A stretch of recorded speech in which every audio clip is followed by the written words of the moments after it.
Alright, welcome back to my YouTube channel. I'm Andy's Vlog. Ito, mga kaibigan, talagang nagkakabistuhan na po. Mga mahal kong taga-subaybay, dahil itong si Rocky na nagmamalinis, na panayambanat dito sa kasalukuyan nating Presidente Marcos ay doon sa kanyang bahay. Dalawang Chinese sa Pugo, Tiklo, sa bahay ni Roque. Ibig sabihin nagkaroon ng pagsalakay, pag-raid, sa bahay nitong si Roque. Ay natagpuan itong dalawang Chinese. Na ika nga po'y membro na nag-ooperate nitong Pugo. Talagang ikaw pala ay nagtatago ng mga illegal diyan sa bahay mo, Attorney Roque. Kung matatandaan nyo po, mga mahal, kung taga-subaybay, itong si Attorney Roque ay unang nagpakalat ng teaser ng piki na video, piki na pulburon video diyan sa ibang country. Halimbawa ngayong araw po ang Suna.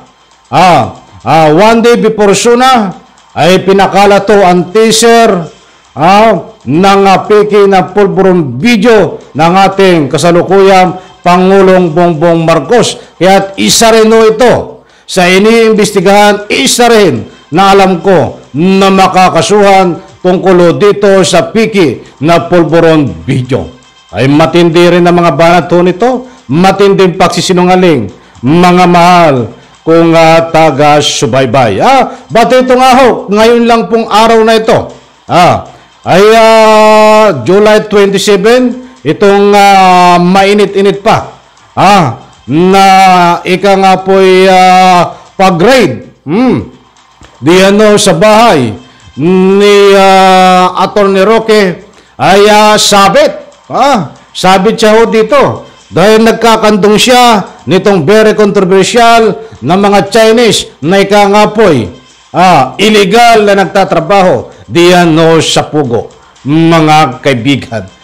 Para naman po sa lubos niyo pong pangunawa, nandiyan sa screen, ipa-plus ko po, babasahin ko Chinese sa Pugo, Tiklo, sa bahay ni Roque. Nandiyan mga kaibigan.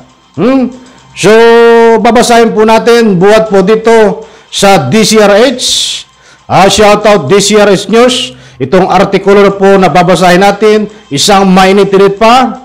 Look, bahay ni Attorney Roque sa Pinwoods Golf and Country Club sa Tuba, Benguet, sinalakay ng mga autoridad, dalawang Chinese national nadatnan sa operasyon. Ayun, abay talagang mayamanin mga mahal kong taga-subaybay.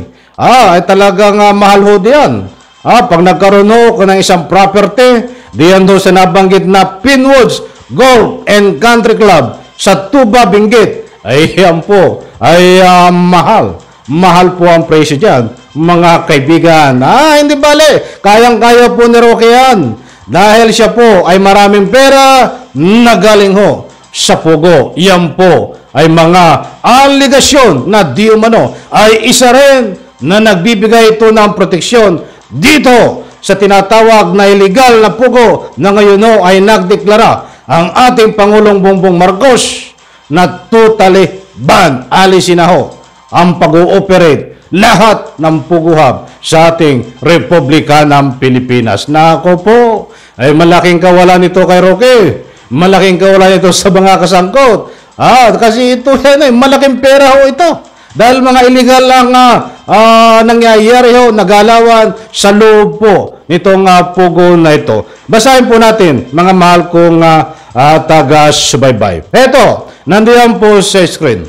Nadakip ng Presidential Anti-Organized Crime Commission, PAOCC, ang Bureau of Immigration, BI sa isang raid ang dalawang Chinese national sa bahay ni dating presidential spokesperson Harry Roque sa Pinwoods Golf and Country Club diyan po sa Tuba, Benguet. So maliwanag po, nadakip, saan po nadakip? Diyan sa bahay, sa Tuba, Benguet, nitong ika nga po si Atty. Harry Roque. Aba, paano mo may pagtatanggol ngayon ang iyong sarili, Atty. Harry Roque? Ano na naman ang iyong mga palusot na gagawin dito, Atty. Harry Roque? At tandaan po natin mga kaibigan, alalahanin natin, mahilig po itong magpalusot si Atty. Harry Roque. Aabangan po natin kung ano na naman ang mga palusot na galawan nito, ang ikakatuwiran nito dito sa nabanggit na pag-raid sa kanyang bahay na ika nga po'y nagkakantong siya nitong mga Chinese na illegal po ang gawain sa ating Republika ng Pilipinas. Ituloy po natin. Nabatid na dawit sa Philippine Offshore Gaming Operators Pogo ang mga naaresto na isang babae at isang lalaki, bawang Chinese national at hawak na ngayon ng Bureau of Immigration. Susangkot ito. Oh, alam nga namang patitirahin mo sa bahay mo yan nang wala kang alam.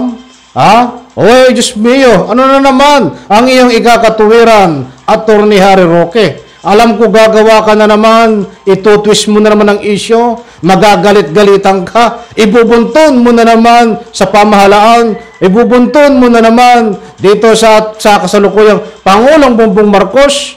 Abangan po natin dahil mahilig ko ito mag-imbento para lang matwist ang isyo. Basta palagay ko dito ay hindi matutwist nito ang isyo. Matwist man yan ang isyo, but hindi siya paniniwalaan. Yan ang ugali ni Roque. Madaldal, parang babae, putak ng putak, tinitwist ang isyo. Ang naniniwala lang po sa kanya, sarili niya. At siyempre, itong kanyang mga taga-suporta.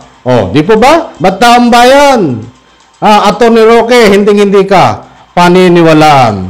Eto pa, batay sa inisyal na impormasyon ng BI, spokesperson Dana Sandoval, may paglabag sa Philippine Immigration Law ang dalawang suspect na walang may presentang mga kaukulang dokumento ng kanilang pananatili sa bansa. Ay illegal yan.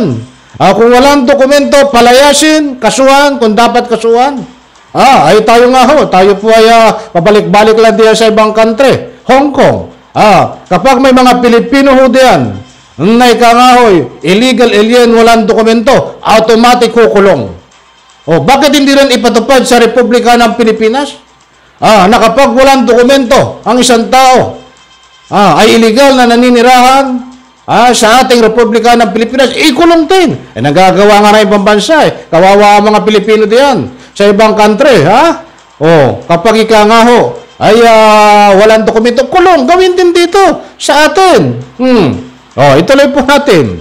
Ayon kay PAOCC Executive Director at Undersecretary Gilbert Cruz, nakatanggap sila ng impormasyon na nagtatago sa naturang bahay ang dalawang Chinese national na may kaugnayan sa operasyon ng Pogo. May posibilidad na niyang tinatago sa bahay ng dalawang Chinese national, umuupa sila sa lugar. Naku po, matindi, tinatago mo pala ito. Atty. Harry Roque, naku po, ay sabit ka dito. Nagtatago ka ng mga illegal. Ay maliwanag naman mga mahal kong taga-subaybay, maliwanag na itong si Atty. Harry Roque ay nagtatago, tinatago itong dalawang Chinese national na ito ay sangkot dito sa ikangapoy tinatawag na Pugo, mga kaibigan. So maliwanag ay talagang tinatago mo pala diyan sa bahay mo. Itong dalawang Chinese national ito, Atty. Harry Roque, ay magaling ka pala magtago Di po ba?